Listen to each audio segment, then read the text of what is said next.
a lot of you have faced these type of injuries, but if you remember Maason Smith, obviously, and it was really well known that he tore his ACL last year in week 1, drive 1 for the defense against Florida State. Let me make this clear to you, okay? He's been cleared for practice and a full go for LSU over the past weekend, which would make just over 8 months.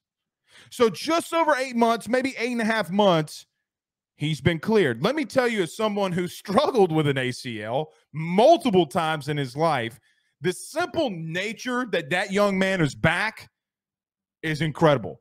And not only that, you got June, July, and August, maybe roughly a little bit of August, because truth be told, you're going to be practicing again. So maybe 2.5 months to get more and fully locked in. It's massive news for LSU that Maason Smith is having such a high productive rehab, because a lot of times it's not the physical nature of a rehab when you go into an ACL. It's mental.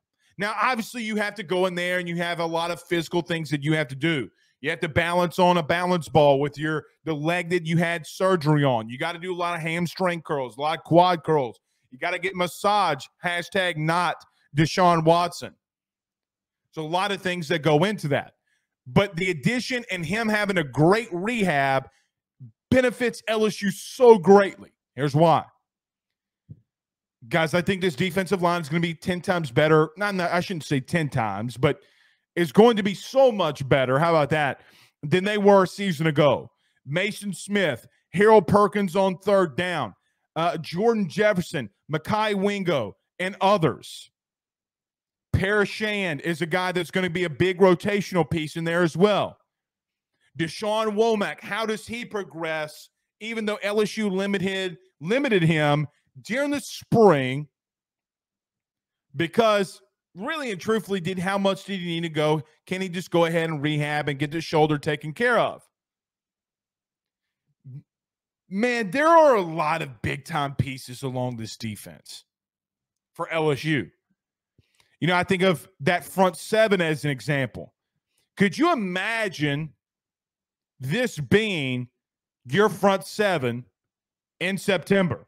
Savion Jones, Maason Smith, Mekhi Wingo. Maybe you have a rotational piece at that edge or that jack position. But let's just say it's a guy that can really hold his own. By the way, Harold Perkins is going to be on the edge on third down and in situations that he needs to be.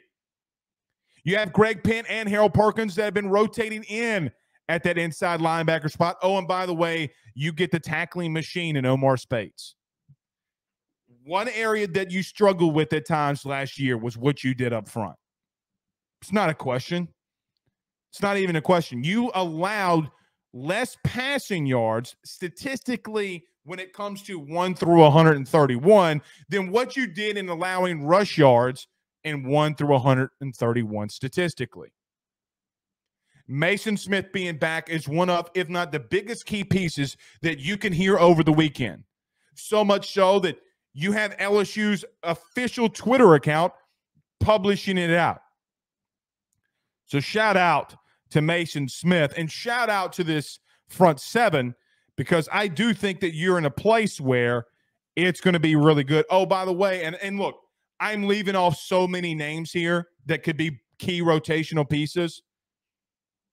Like Brian Kelly went out of his way to talk about Edna Carzon, Tyjee Hill. He talked about Quincy Wiggins.